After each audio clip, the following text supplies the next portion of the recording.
Welcome to your deep dive on what it takes to become a coding superstar. Oh, yeah. We're diving right in. We're breaking down this article, 7 Habits of Highly Successful Programmer. Your cheat sheet Yeah, to go from, maybe you're just starting out totally. to becoming like a real coding ninja. Exactly, no matter your level. Right.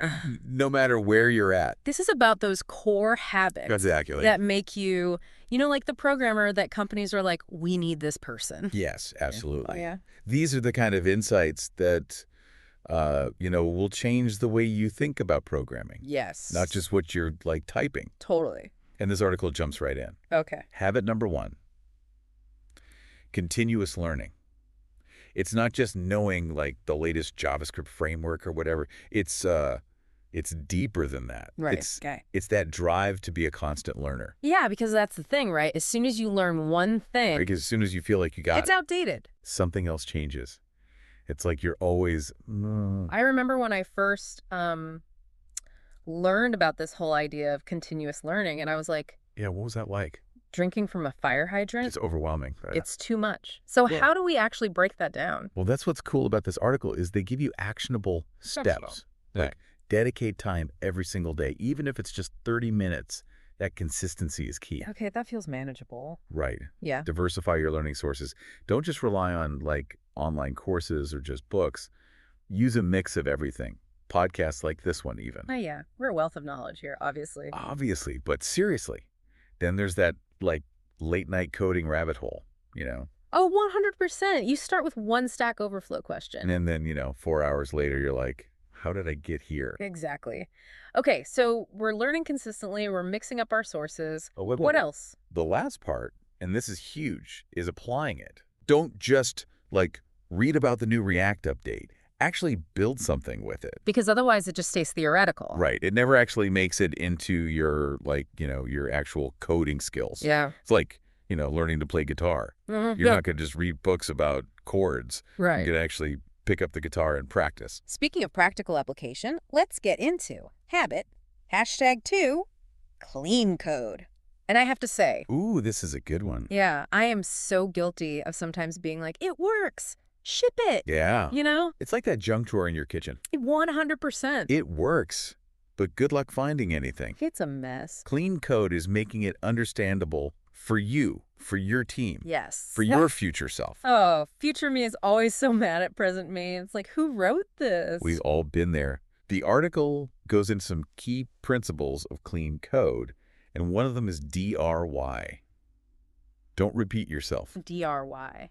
So imagine you're building a web app, right? Yeah. And you need to validate a user's input in several different places. Right. Instead of writing that same validation logic over and over again, you create a reusable function. Oh, makes sense. And that not only saves time, Yeah. but also makes your code way more maintainable. Right, because then you're not You don't have to think half much. changing it in 5 different places. Exactly. The article gives this cool example. There's this function, it's just called calc, and it's a jumble of calculations. Okay. And they're like, no, let's call it calculate total price Oh, much better. with clear variable names, It's amazing how much of a difference just naming things well makes. Oh, Like, it's- why don't they teach that on day 1 of programming? I know, right? Before you write hello world, name it properly. Clean code first, then everything else. Speaking of unraveling mysteries, let's move on to our next habit.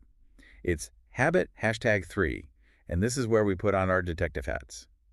Effective problem solving and debugging. Ooh, debugging. The thing that every programmer I know, including myself, loves to hate. The struggle is real. I once spent an entire week Oh, no. hunting down this bug only to realize it was a typo in a variable name. I was like, are you kidding me? Oh, I've been there. I've cried over those. So how do we avoid those coding catastrophes? What does our article say? It's all about being systematic, like really understanding the problem before you even touch the code. Okay, so like resisting that urge to just randomly change things until it works? Because I'm guilty of that. We've all been there. But yeah, it's about figuring out what the intended outcome is supposed to be. Right. What's actually happening. You need all the clues before you even start thinking about solutions. So how do we do that? Take notes. This is where pseudocode can really come in handy. Okay. Instead of getting lost in the syntax of the code, you just write out the logic in plain English. Oh, I like that. It's like sketching out your masterpiece before you actually like dip the brush in the paint. Love that analogy. Yeah. So we've defined the problem. We maybe wrote some pseudocode. What's next? Then and only then do you start to plan your approach. Consider different solutions, maybe jot down their pros and cons, and map out your steps. Almost like a detective plotting how to catch the culprit, right? And I'm guessing this is where those debugging tools come in handy. Absolutely. I've dabbled with breakpoints, but they still feel a bit like magic to me. Think of it this way. Imagine you're watching a movie, and you hit pause at a specific moment. Okay, yeah. Breakpoints let you do that with your code. You can examine everything happening at that exact moment. Oh, that makes more sense. All the variables, the data flow. It's like a snapshot that helps you pinpoint exactly where things are going wrong. Sometimes I feel like I'm just, like, throwing darts in the dark when I debug. Well, next time, try talking to a rubber duck. Wait, seriously? I'm serious. It's called rubber duck debugging. Sometimes just explaining your code out loud, like you're talking to an inanimate object, helps you hear the flaws in your logic. You know, I'm not even going to question it at this point. I'm just going to try it. Trust me on that one. Yeah. It works. Okay, so we're thinking like detectives. We're talking to rubber ducks, all in the name of avoiding those coding disasters. That's what it's all about. Which brings us to habit #4, version control mastery. This is like having a safety net for our code, right? It's even more than that. It's like a time machine Woo! and a collaboration tool, all rolled into one. We're talking about Git. Okay, Git. I know it's important, but all those commands intimidate me.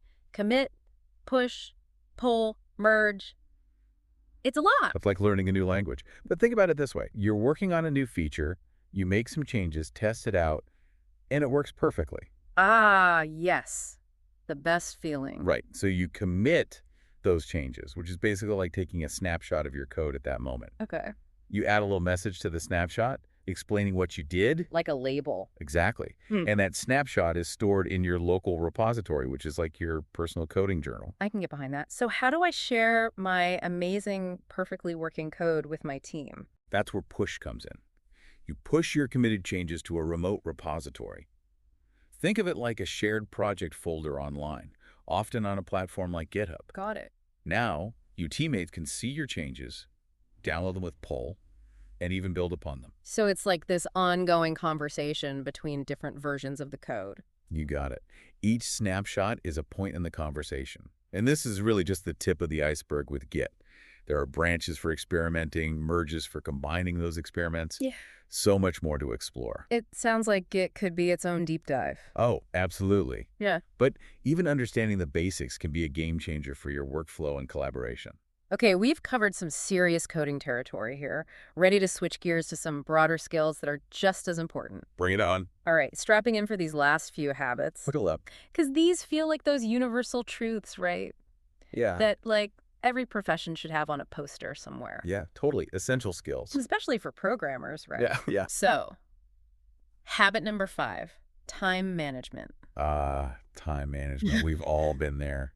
Staring at the code at 3:0 a.m. Yeah. Like, Yes.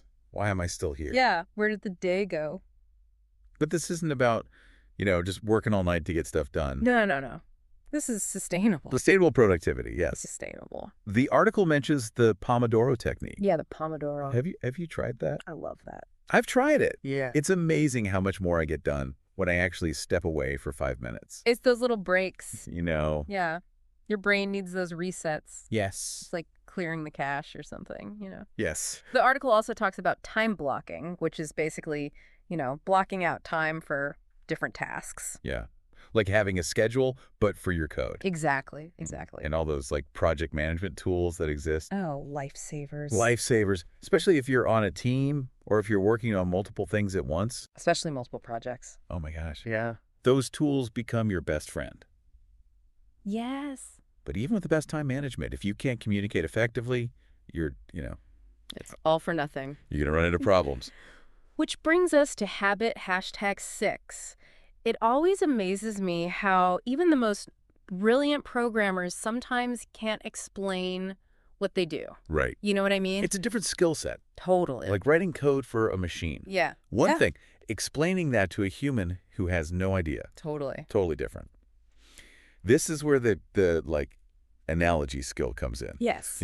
Avoiding the jargon. Big time. Really trying to translate between the world of code and the real world. It's I love that. And I think a big part of communication is also listening, which sometimes, Ah, that's huge. we forget. Yeah. It's like really understanding what your team needs, what your clients need, and not being afraid to ask clarifying questions. Totally. It's a two-way street. Communication is everything. And especially in programming, when you're working on teams, you're working with different stakeholders. Huge. Hugely important. It's everything. Okay, last but not least, habit number 7, optimization. Ah, This is where we get into the nitty-gritty. this is where the real coding ninjas come out to play. This is the difference between code that works Right. and code that sings. That sings. Right. We're talking about efficient algorithms, streamlined database queries, Yeah. all that good stuff. Yes, it's like the difference between a car that can get you from point A to point B Yeah. and a race car, Yes. you know? They both work, but They both get you there, one's just but Right. one is like, a You thing know- of beauty. it's a work of art. Exactly. Yeah. And that's what code optimization is all about. The article talks about techniques like caching, Okay. where you're basically storing frequently used data so it's super quick to access. It's like having a bookmark. Yeah. Or like your Or like having, your favorite book open to the right page, ready to go. yes. And then there's lazy loading, which is another, it's all about efficiency, right? It's like only loading what you need when you need it instead of like bogging everything down up front. Oh, that's so smart. So imagine you're scrolling through a website, tons of images, right? Yeah. Lazy loading means only the images you can actually see are loaded at first. Oh, okay. And then as you scroll, more images load, but it's seamless. You don't even notice it. So you don't have to wait for the whole page to load. Exactly. That's all. It's all about that smooth user experience. And Mhm. for developers, it's about writing code that's elegant, it's scalable, ready for anything. Yes, that's the dream. Well, there you have it. There you go. We just dove deep into the 7 habits of highly successful programmers. If you're feeling like, oh my goodness, that was a lot, don't worry. Don't worry. Just pick one. One at a time. Pick the habit that resonates and start applying it Yeah, today. today. Small steps. Little tiny steps. Continuous improvement, not perfection. Exactly. And who knows, maybe someday we'll be talking about your coding journey I love that. as a shining example. Until then, happy coding, everybody. And may your code be ever clean, efficient, and bug-free. Bug-free. The dream. The dream.